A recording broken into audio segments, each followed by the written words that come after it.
And these fans, Seattle Seahawks fans, were happy for him. New England Patriots fans, we're certainly happy for. Mostly because we have one amongst us. Yeah. Ladies and gentlemen, let's go to the talks table at Boston Connor, at Ty Schmidt. Ty, Connor's glowing. Yeah. He FaceTimed me immediately after that first down pickup. I was with baby girl Mackenzie, hanging out, having a good time. Huge laugh right into the thing.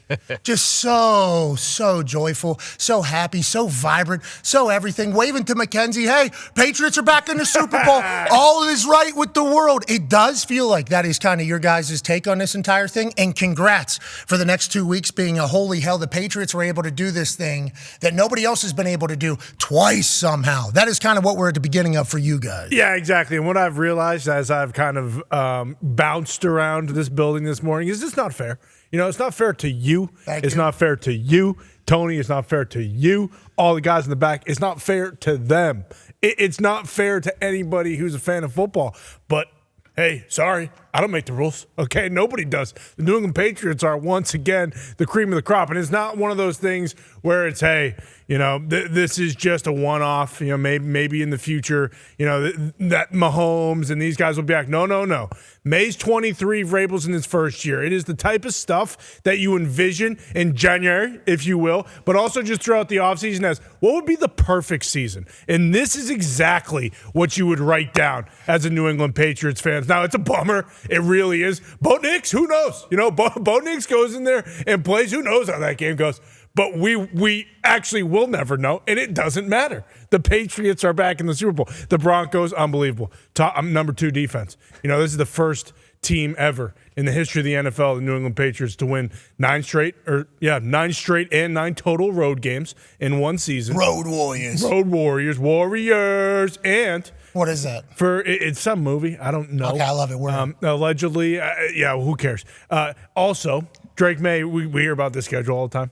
Drake Maye and the Patriots are the first team ever to beat 3 top 5 defenses in one playoff run. I mean, granted, Seattle would be 4, you know, and that is something that we'll look to.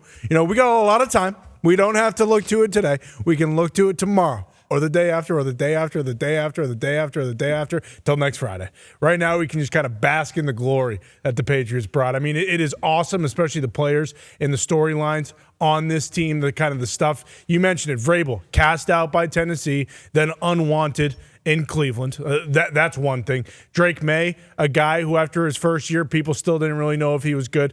Number 3 overall pick. Let's not act like he's out of nowhere, but nobody thought he was going to be MVP caliber. He is. Stephon Diggs, washed up. He's not. He just had that was cool watching him get emotional about that. Mm-hmm. Felt like he's really had a lot of buy-in. He talked about Coach Vrabel treating everybody the exact same and having the culture be established very quickly. And then there was a clip from a couple weeks ago where Vrabel actually tells Stephon to shut the fuck up right on the sideline and then talk shit to him immediately. And then Stephon Diggs talks shit back. It's like, what a culture of, you know, I guess you could kind of have the same Indiana University thought of castaways, you know, misfits, whatever the case. Now, they paid Milton a lot of money. A ton of money.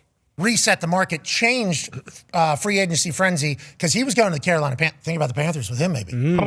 Oh my gosh. I'm sure they might be playing next week. I'm sure they have thought about what that team would look like if they were able to land Milton Williams. Instead, the Patriots overpaid because they had a grotesque amount of money because they were rebuilding entirely basically around a rookie contract quarterback.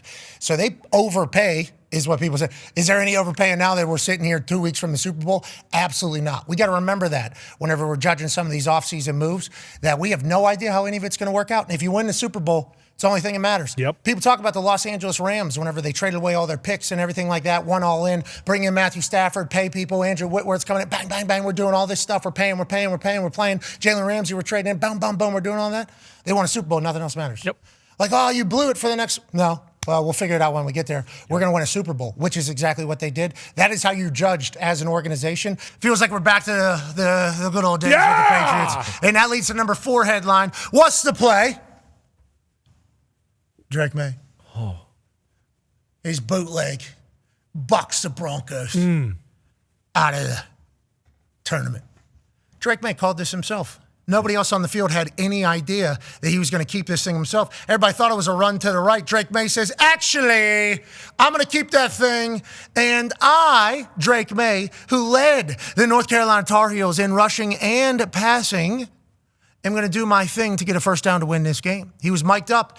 NFL Films has inside the NFL on X, and they're doing it right. Okay, Inside the NFL for NFL Films has been a legendary show for NFL Films for a long time. They have realized what the world is and what they need to be. They've moved strictly to clips on X, and we get this beautiful clip of Drake Maye mic'd up for the entirety of the game-winning bootleg out to the left for the first down in a trip to the Super Bowl.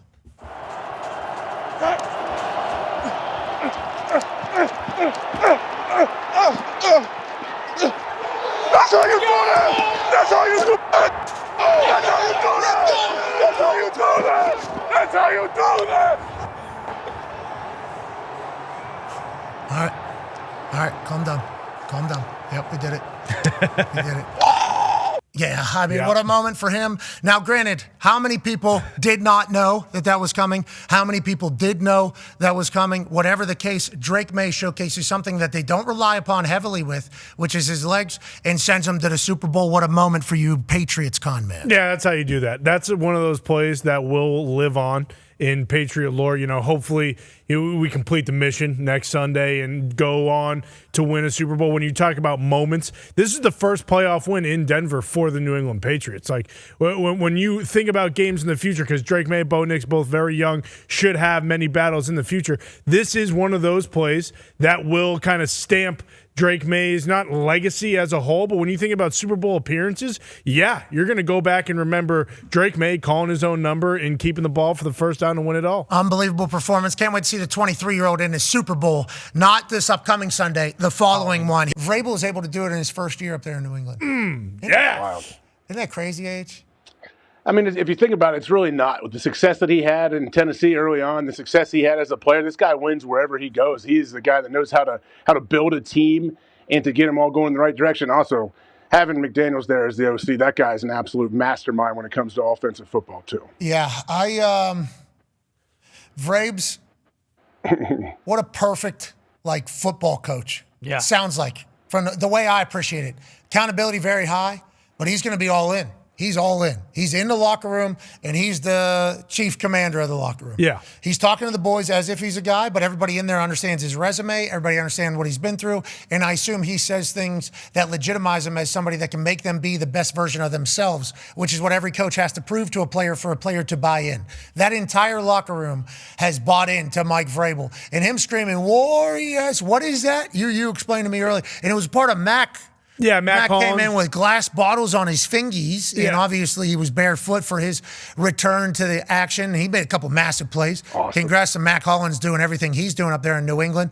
And so he showed up with these on his fingies. I would be worried they'd be stuck forever, because you have gotten a finger stuck maybe in a ball before. You never know what's going to happen. Like, I'll bust this thing off of me. He didn't worry about any of that. And then I heard this Warriors thing said, what is this, Connor? So I'm not sure exactly what the movie references. The movie is some post-apocalyptic scenario. Classic film from the 70s called Warriors. And that is one of the main characters. They have bottles on their fingers, and they're yelling Warriors. I know their thing all year was Road Warriors. He yells it right here. I don't know.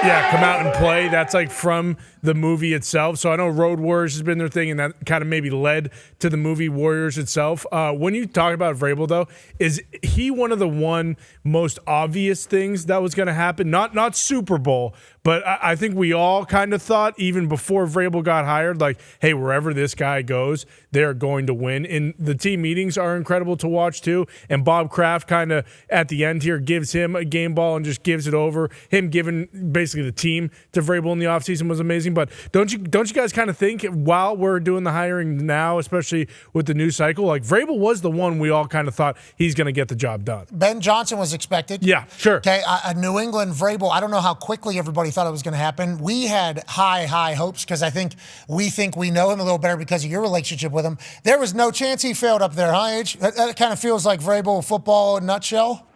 Yeah, I didn't think there was a chance that he would fail. we didn't know it would happen this quickly, I guess. That, hey, he takes these guys to the Super Bowl year one and has them all buying it. And just seems to have we're looking at another Patriots dynasty run here, it feels like. Yeah, congratulations to the massholes. You were certainly enjoying it all. Thank you, guys. Enjoying it all. Thank you. And I will pass that on as well to everyone else.